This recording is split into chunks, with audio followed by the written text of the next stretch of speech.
اعوذ باللہ من الشیطان اللعین الرجیم بسم اللہ الرحمن الرحیم الحمدللہ رب العالمین الصلاۃ والسلام علی سید الانبیاء ابی القاسم محمد اللہم صلی علی محمد وعلی آلہ الطیبین الطاہرین المعصومین واللعن الدائم علی اعدائہم اجمعین. اما بعد فقد قال الامام الصادق علیہ السلام ان کنت ترید العلم فاطلب فی نفسک حقیقت العبودیہ. چھٹے امام جعفر صادق علیہ السلام کی خدمت میں ایک شخص جس کا نام مالک ابن انس تھا. حدیث عنوان بصری مشہور حدیث ہے. علماء خاص کر کے وہ افراد جو معرفت پروردگار رکھتے ہیں اور عرفان حقیقی رکھتے ہیں، ان افراد کی توجہ اس حدیث کی طرف ضرور ہوتی ہے. حدیث عنوان بصری کہ جب اس شخص نے مالک ابن انس نے چھٹے امام کی خدمت میں آنے کی خواہش ظاہر کی، جبکہ وہ امام سے پہلے دوسرے علماء کے پاس جو اس دور میں چھٹے امام کے دور میں تھے جاتا تھا، علم حاصل کرتا تھا، جیسے ابو حنیفہ یا دوسرے دروس جو ہوا کرتے تھے. تو جب چھٹے امام کے خدمت میں آنے کی خواہش ظاہر کی تو چھٹے امام نے پہلے اجازت نہیں دیا، کہا میرے پاس فرصت نہیں ہے. البتہ اس میں بھی حکمت تھی، کیونکہ وہ شخص دوسری جگہوں پر جاتا تھا، وہاں سے علوم حاصل کرتا تھا اور اہل بیت کے در سے دور تھا، اہل بیت کی فکر سے دور تھا، دوسری فکروں سے وابستہ تھا. امام اسے علم کی عظمت اور اہمیت اور اس کے خلوص کو مزید اور بڑھاوا دینا چاہ رہے تھے کہ جب یہ آئے تو خلوص سے آئے، جب یہ آئے تو واقعاً اس نیت سے آئے جس نیت سے ایک ایسے شخص کو آنا چاہیے جو معرفت پروردگار حاصل کرنا چاہتا ہے اور جو علم حاصل کرنا چاہتا ہے. تو بہر صورت پہلے دن اجازت نہیں ملی، پھر دوبارہ دوسرے دن اس نے درخواست کی. مسلسل درخواست کرنے کے بعد امام نے اس سے ملنے کی اجازت دی. تو آیا، امام محراب عبادت میں تھے. امام نے اسے چند جملات کہے جو اس کے لیے واقعاً مشعل ہدایت و مشعل راہ بنے اور اس کے ذریعے سے اسے ہدایت ملی. اس نے کہا ہم علم حاصل کرنا چاہتے ہیں اور آپ سے بھی کچھ سیکھنا چاہتے ہیں. اسے بعض لوگوں کی فکر ہوتی ہے کہ، اور اچھی فکر ہے، ہونا چاہیے علماء میں یہ کہ مختلف اساتید کو مختلف علماء کے پاس جائیں اور دیکھیں کہ ان کے پاس جو علوم ہیں. اور پہلے یہ چیز بہت رائج تھی کہ علماء یہاں تک کہ اہل سنت اور دوسرے فرق و مذاہب کے علماء کے پاس بھی جاتے تھے اور ان کے پاس جو علوم تھا اس سے کچھ لیتے تھے اور دیکھتے تھے صحیح کیا ہے اور غلط کیا ہے. اس سے انسان کی بصیرت، انسان کے علم، انسان کی معرفت میں اضافہ ہوتا ہے، کیونکہ تمام تر افکار کو جاننا اور پھر اس میں صحیح راستے کا انتخاب کرنا ایک ایسے شخص کے لیے جو علم دین حاصل کر رہا ہے، جو عالم بن رہا ہے، ایک اہمیت کا حامل ہے. تو امام نے اس سے کچھ جملات کہے. وہ جملہ کیا تھا؟ امام نے کہا کہ ان کنت ترید العلم فاطلب فی نفسک حقیقت العبودیہ. اگر تم علم حاصل کرنا چاہتے ہو تو سب سے پہلی چیز یہ ہے کہ اپنے اندر حقیقت بندگی کو ایجاد کرو. حقیقت بندگی کیا ہے؟ حقیقت بندگی کہتے کسے ہیں؟ دیکھیے، حقیقت بندگی یعنی بالکل اسی طریقے سے جس طریقے سے ایک غلام کو چاہیے کہ اپنے آقا کے بنسبت مطیع و فرمانبردار ہو، یعنی جو بھی امر کرے اس کی اطاعت کرے بغیر چوں اور چرا کے. کیوں، کیسے، کیوں انجام دیں، وجہ کیا ہے، دلیل کیا ہے، یہ عبدیت کا تقاضا نہیں. عبد بحیثیت عبد کہ وہ مملوک ہے اور ملکیت ہے اپنے آقا کی، جو بھی اسے دستور دیا جائے اس کی ذمہ داری ہے کہ اسے انجام دے۔ اللہ نے دنیا میں بہت سی مثالیں بھی قائم کی ہیں تاکہ انسان خدا کی بندگی بہتر کر سکے اور بندگی کو پہچان سکے۔ جیسے غلام و کنیز کا جو سلسلہ ہے، اس سے ایک درس ہمیں یہ بھی ملتا ہے کہ بندہ کیسا ہونا چاہیے۔ تو حقیقت بندگی یہ ہے کہ ہم فرمان الہی، اللہ اور رسول و اہل بیت کے فرمان کے مقابل میں سرب تسلیم ہوں، جس طریقے سے وہ ہم سے چاہتے ہیں ویسے ہم زندگی کریں۔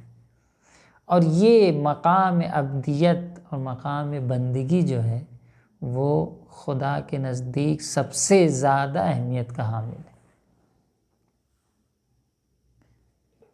آپ دیکھیے تشہد میں آپ کیا پڑھتے ہیں؟ وَأَشْهَدُ أَنَّ مُحَمَّدًا عَبْدُهُ وَرَسُولُهُ۔ ہم گواہی دیتے ہیں کہ محمد اللہ کے پہلے بندے ہیں، وَرَسُولُهُ پھر اس کے بعد رسول ہیں۔ پہلے بندے بنے ہیں پھر رسول بنے۔ تو بندگی ایک اہم چیز ہے، یا جہاں پر اللہ اپنے حبیب کی معراج کو بیان کر رہا ہے اور ایک اہم موضوع کو چھیڑ رہا ہے کہ ہم نے رسول کو معراج کرائی، آسمانوں کی معراج، افلاک کی معراج، ہم نے رسول کو معراج کرائی، یعنی اس جگہ لے گئے جہاں پر ایک عادی بشر نہیں جاتا ہے۔ ایک عام بشر، ایک عادی بشر وہ زمین سے اٹھ کر افلاک کا سفر نہیں کرتا، افلاک کی سیر نہیں کرتا ہے۔ تو خدا اس مطلب کو اور اس موضوع کو جو کہ ایک اہمیت کا حامل تھا، وہاں پر بھی اللہ نے لفظ عبد کا استعمال کیا۔ سبحان الذی اسری بعبدہ لیلا من المسجد الحرام الی المسجد الاقصی الذی بارکنا حولہ لنریہ من آیاتنا۔ بابرکت ہے وہ ذات جو اپنے بندے کو لے گئی۔ تو بندہ ہونا ایک انسان کے لیے باعث فخر ہے، باعث افتخار ہے کہ ایک انسان بندہ ہو، بندے پروردگار ہو۔ امام بھی اسی موضوع کی طرف اشارہ کرنا چاہتے ہیں کہ اگر تم چاہتے ہو کہ علم حاصل کرو تو فَاطْلُبْ فِي نَفْسِكَ حقیقت العبودیہ، اپنے اندر حقیقت بندگی کو ایجاد کرو۔ ہم بہت سے افراد ایسے ہیں جو سوچتے ہیں کہ ہم اللہ کی بندگی کر رہے ہیں، لیکن جس معنی میں ہونا چاہیے نہیں کرتے ہم اللہ کی بندگی۔ جہاں اللہ کی اطاعت ہمارے نفس سے ٹکرانے لگتی ہے، ہماری خواہشات سے ٹکرانے لگتی ہے، نفس کچھ اور کہتا ہے، خدا کچھ اور کہتا ہے، نفس کچھ اور کہتا ہے، رسول و اہل بیت کچھ اور کہتے ہیں، وہاں پر ہم نفس کی پیروی شروع کر دیتے ہیں۔ مہم یہ ہے کہ جب نفس کی خواہشات خدا اور رسول کی خواہشات اور ان کے امر سے ٹکرائے، تب ہم ان کی خواہشات کو، ان کے امر کو کیا کریں؟ مقدم کریں، یعنی ان کی باتوں پر عمل کریں، نفس کو کنارے کریں۔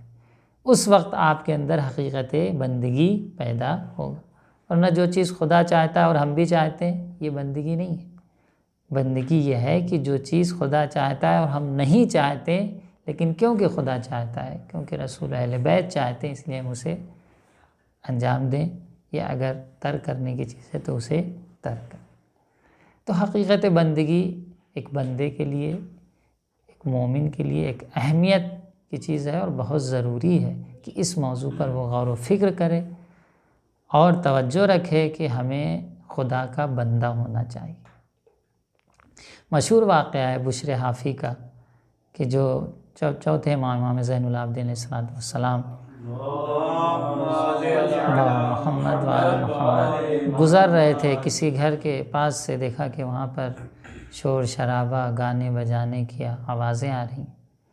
تو امام گزر رہے تھے تو دروازے پہ اس کا غلام کھڑا تھا۔ پوچھا یہ کیا ہو رہا ہے؟ کہا بس خوشی ہے، خوشی منا رہے ہیں۔ تو کہا کہ تمہارا مالک بندہ ہے یا آزاد ہے؟ بندہ ہے یا آزاد ہے؟ تو اس نے کہا آزاد ہے، میں اس کا غلام ہوں، وہ تو کسی کا غلام نہیں۔ کہا آزاد ہے، کہا اسی لیے یہ سب کر رہا ہے، کیونکہ آزاد ہے تو اس لیے اس کو جو سمجھ میں آ رہا ہے ناچنا گانا، کیونکہ امام مشعل ہدایت ہے. امام ایک منکر کے پاس سے گزریں اور توجہ نہ دلائیں کہ یہ کام غلط ہو رہا ہے، یہ حرام کام ہو رہا ہے، یہ امام کی شان کے خلاف ہے. امام جو امر بالمعروف اور نہی عن المنکر کو قائم کرتا ہے، امام کی اہم ذمہ داری ہے. البتہ علماء کی بھی ہے، لیکن امام خاص طور پر امام حسین علیہ السلام نے اپنے قیام کا مقصد کیا بیان کیا تھا؟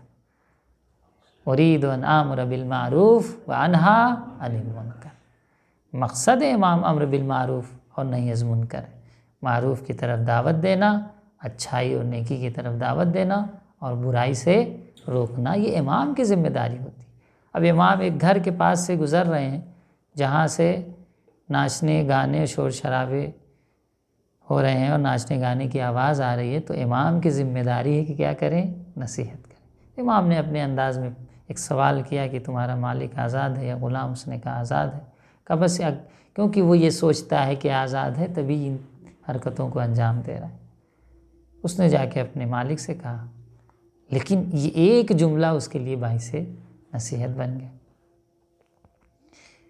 کہ ایک شخص گزر رہے تھے، انہوں نے ایسے کہا ہے کہ یہ جو حرکتیں کر رہا ہے اور یہ گانے بجانے کی آواز جو آ رہی ہے، گناہ و معصیت پروردگار جو انجام دیا جا رہا ہے، وہ اسی لیے کہ وہ سوچتا ہے کہ آزاد ہے. باہر آیا اور تاریخ میں ملتا ہے کہ اس نے چپل بھی نہیں پہنی. امام تو گزر چکے تھے. امام کے پیچھے دوڑتا ہوا آیا ننگے پیر امام کے پیچھے دوڑتا ہوا آیا. اسی ایک جملے نے اسے ہدایت دی، اور امام خدمت میں آیا اور کہا کہ مولا ہم سے غلطی ہو گئی. متوجہ ہوا کہ یہ امام زین العابدین امام حسین علیہ السلام کے فرزند اور آل رسول ہیں. اپنی غلطی پہ نادم ہوا، توبہ کیا. اس نے توبہ کیا اللہ کی بارگاہ میں. اس کا نام پڑ گیا بشر حافی. حافی یعنی جس کے پیر میں چپل نہ ہو، اسے حافی کہا، کیونکہ وہ ننگے پیر امام کے پیچھے دوڑا تھا. تو کہنے کا مقصد یہ ہے کہ انسان کو یہ نہیں سوچنا چاہیے کہ ہم آزاد ہیں. ہم کبھی بھی آزاد نہیں ہیں، ہم خدا کے بندے ہیں. ہمارے اندر عبودیت کا جذبہ ہونا چاہیے. اسی چیز کی طرف امام صادق علیہ السلام توجہ دلا رہے ہیں مالک ابن انس کو کہ فَاطْلُبْ فِي نَفْسِكَ حَقِيقَةَ الْعُبُودِيَّہ. اگر تم علم حاصل کرنا چاہتے ہو تو تمہارے اندر حقیقت بندگی ہونا چاہیے. ہم میں سے ہر ایک کوئی بھی آزاد نہیں ہے. ہمیں چاہیے کہ امر و نہی پروردگار اللہ اور رسول کے بتائے ہوئے جو دستورات ہیں، جو فرمائشات ہیں، ان پر عمل کریں. اسی میں ہماری فلاح ہے. اگر ہم نے عمل نہیں کیا تو 4 دن کی دنیا کی وقتی لذتوں میں ضرور ممکن ہے ہم کامیاب ہو جائیں، لیکن آخر میں ہمیں گھاٹا اور خسران نصیب ہونے والا ہے. اور چہ بسا کبھی کبھی دنیا اور آخرت دونوں کا گھاٹا ہمیں ملتا ہے. قرآن نے کہا ہے خسرت دنیا والآخرہ فہو الخسران المبین. بعض تو ایسے ہیں کہ جن کی دنیا بھی برباد ہے اور آخرت بھی برباد ہے، اور یہ سب سے بڑا اور سب سے کھلا ہوا گھاٹا انسان کے لیے ہو سکتا ہے. آئیے عہد کریں، پیمان کریں خدا کی بارگاہ میں، رسول اہل بیت کی بارگاہ میں، کہ جب ہم زندگی گزار رہے ہیں وہ ہماری زندگی عبودیت اور بندگی والی زندگی ہو، اپنے کو ہم آزاد نہ سمجھیں. یقیناً یہ ہمارے لیے دنیا میں اور آخرت میں کامیابی اور کامرانی کا باعث ہوگا. وآخر دعوانا ان الحمد للہ رب العالمین.